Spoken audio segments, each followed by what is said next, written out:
Pass হয়েছে, আমরা তার দায় নিতে চাই না। এই জন্য আমরা এখন সংসদ থেকে ওয়াক আউট করছি। সমস্ত প্রক্রিয়া তারা অংশগ্রহণ করার জন্য ধন্যবাদ। আশা করি মাগরিবের নামাজের পরে আবার অংশগ্রহণ করবেন। দুঃখজনক হলেও সত্য, বিরোধী দলের যৌক্তিক বাধা সত্ত্বেও যে কয়টি গণবিরোধী বিল আজকে পাশ হয়েছে, আমরা তার দায় নিতে চাই না। এই জন্য আমরা এখন সংসদ থেকে ওয়াক আউট করছি।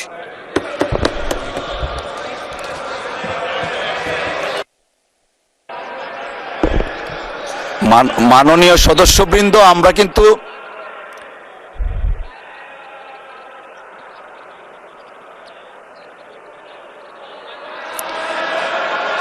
যাচ্ছেন না, আপনারা আসছেন।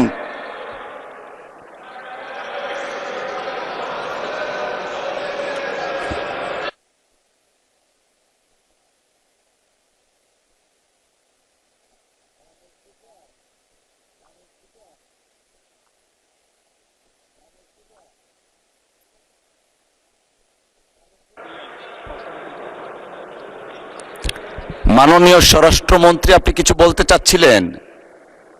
আচ্ছা, একটু মাইকটা দেয়া যাবে দয়া করে? ওনারা অনেকেই আছেন, কিন্তু এখনো আপনি চাইলে বলতে পারেন। আমি ধন্যবাদ জানানোর জন্য উঠছি। আইন প্রণয়ন প্রক্রিয়ার first reading, second reading, third reading সব রিডিংয়ে ওনারা সহায়তা করেছেন। কেউ কেউ হাত তুলে সমর্থনও দিয়েছেন। সমস্ত প্রক্রিয়ায় অংশগ্রহণের পরে ওয়াক আউটের কোনো মানে আছে কিনা এটা জানার জন্য সমস্ত প্রক্রিয়া তারা অংশগ্রহণ করার জন্য ধন্যবাদ। আশা করি মাগরিবের নামাজের পরে আবার অংশগ্রহণ